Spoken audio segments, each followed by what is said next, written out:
konnichiwa. Kembali lagi dengan Mamang Vlog.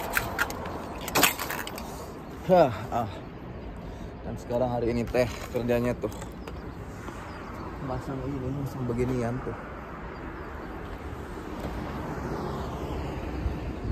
Ya kayak papan buat pengecoran lah. Karena itu tuh kayak gini tuh pekerjaan asli Mamang kayak gitu. Bikin itu. Tapi gebok itu serabutan ya. Kalau basicnya kata waku papan coran. Tapi sama ngecor juga pokoknya Mamang mah serabutan. Ya.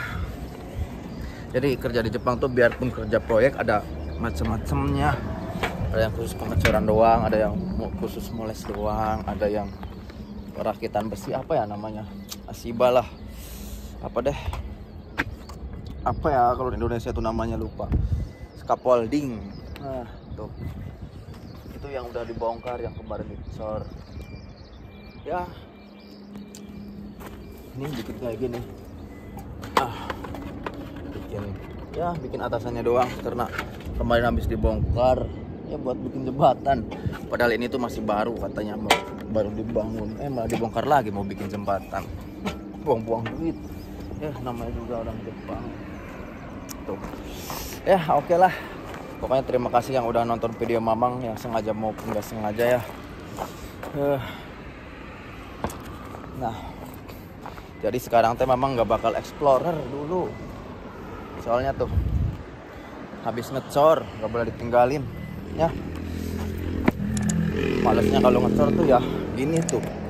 Jadi ada tuh yang kerjanya khusus moles apa ya, plesteran tuh nih.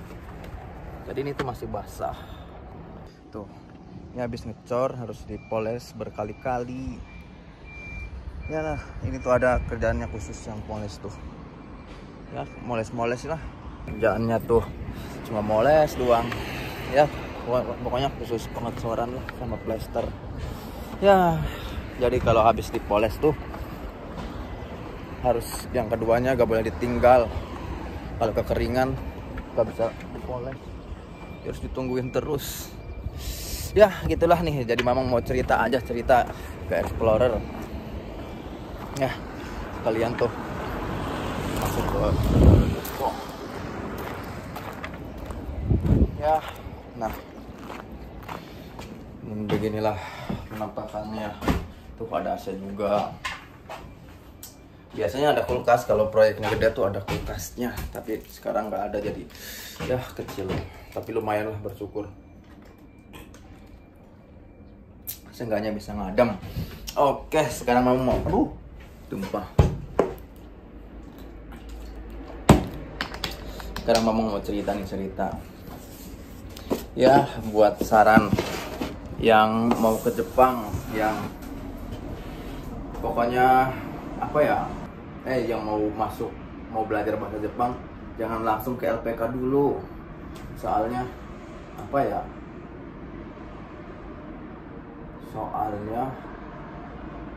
gak apa-apa sih langsung masuk ke LPK juga ya. Jadi kalau mau belajar bahasa Jepang tuh ya umumnya itu masuk LPK, lewat LPK atau lembaga pelatihan kerja ke Jepang ya. Mungkin Korea juga sama, atau apalah, kan biasanya PT atau sponsornya gitu.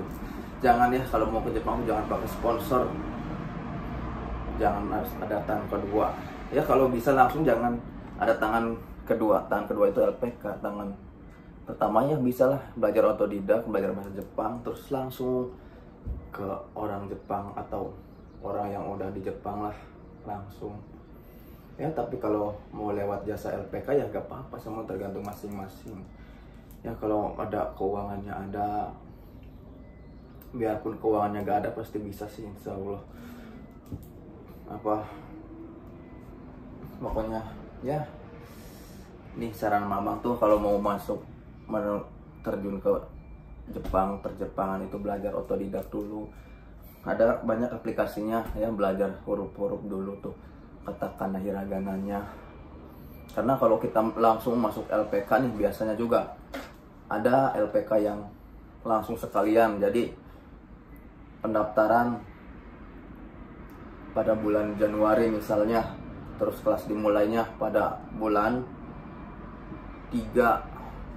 Nah, jadi pas bulan 3 itu belajar bareng, kumpul. Tapi ada juga LPK yang ya kebanyakan LPK tuh apa ya? Ya, jadi yang masuknya itu nggak bebarengan tuh. Kadang masuk ada 2, ada yang 3. Misalkan kita masuk nih sama teman kita 3 orang. Kita masuk ke LPK. Nah, misalkan ada yang barunya totalnya 10 orang lah, 10 orang, otomatis kita kan belajar dari awal, dari nol ya, hiragana katakana dulu biasanya. Terus gitu, kalau udah mulai belajar yang lain-lain kan ada yang datang lagi 3 orang atau 1 orang atau 2 orang, kadang kita disuruh nunggu, atau kita yang baru masuknya harus ngejar, kan pusing juga kalau nggak terlalu apa ya, pusing. Apalagi saya galak, kalau galak ya tekanan batin, belum juga ke Jepang udah tekanan batin ya. Intinya makanya kalau sebelum nih kita ada keinginan, wah pengen ke Jepang, kelihatannya enak yang di Jepang tuh, kelihatannya enak banget ya. Namanya juga hidup sih ada enak-enaknya. Mamang juga tetap disyukuri aja ya. Intinya wah kalau emang kelihatan ke Jepang tuh wah enak nih kayaknya kerja di Jepang, pengen belajar bahasa ya, belajar otodidak dulu ya. Saran mamang tuh belajar katakana hiragananya.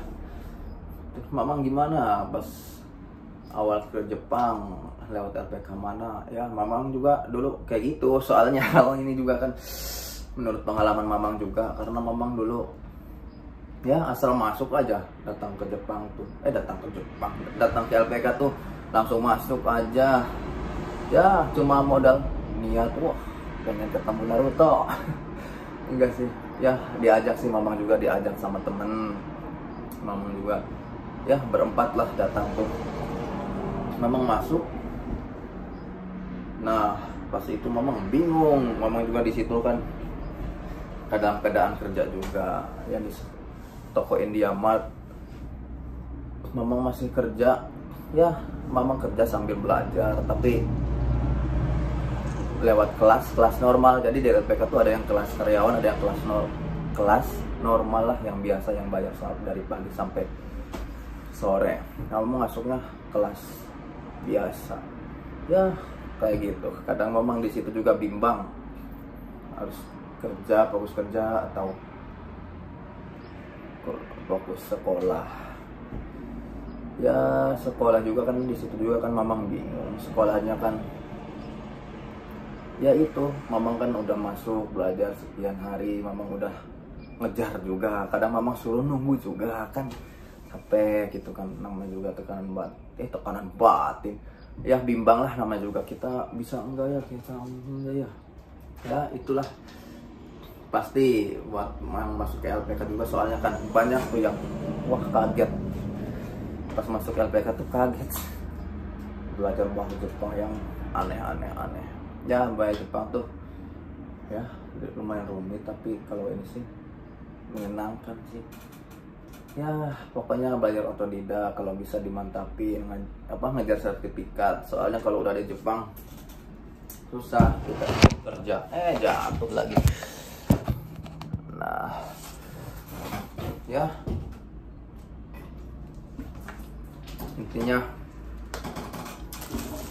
belajar otodidak, minimal katakana hiragana. Soalnya ya biar kita juga kan ada yang misalkan kita udah belajar duluan sedikit, ada yang nggak tahu kan, jadi ya agak ada rasa senang juga, ada rasa semangat kita. Wah kita alhamdulillah udah bisa, udah agak paham. Soalnya kayak gitu sih ya. Mamang dulu juga dari dulu tuh nggak semangat belajar, nggak ada ya, males lah di sekolah tuh ya, masa SMA tuh mamang ya bisa dikatain males ya, bisa dikatain nakal juga ya, karena suka bolos lah ya. Ada yang kaget juga mamang belajar bahasa Ya namanya juga orang belajar ya, jangan ngeremehin, jangan pernah ngeremehin orang ya. Ya bukan berarti meninggikan diri sendiri juga, jangan juga, itu juga ya harus netral aja, kita biasa aja ya. Mau apa sombong-sombongin, gak ada yang sombong. Makan roti dulu ya, semoga yang di rumah juga bisa makan enak ya.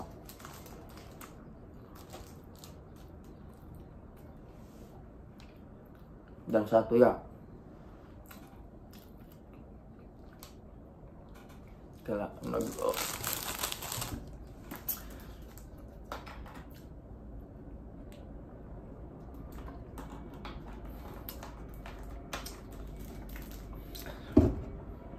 ngomong apa lupa jadinya. Ya saran itu sih, siapin mental juga. Ya intinya memang cuma bisa ngasih saran sedikit-sedikit ya. Ya pokoknya Mama juga ngasih tahu sesuai pengalaman Mama. Gak ngerasa pintar atau ngerasa lebih berpengalaman, banyak kok yang lebih berpengalaman di channel lain juga, di video-video lain. Ya intinya jangan lupa semangat ya dimanapun berada. Pokoknya yang terima kasih yang udah nanya, yang mau nonton video Mama yang sengaja maupun yang sengaja ya. Ya semoga aja sedikit bermanfaat dari banyaknya video Mama yang gak jelas. Intinya itu ya, belajar bahasa dulu ya, minimal ya sedikit lah kan, buat sedikit pengetahuan juga kan, kita kalau tahu kan lumayan ya, sedikit pengetahuan aja sih kan, belajar ya, belajar kotoba atau kosakatanya aja berapa pas ya. Pokoknya gitu aja deh cerita Mama kali ini, cukup sekian ya. Pokoknya Ganbari Mas yang mau ke Jepang, dan selalu semangat dimanapun berada. Salam sama semuanya, dan cukup sekian. Ganbari Mas. Nihon e iko.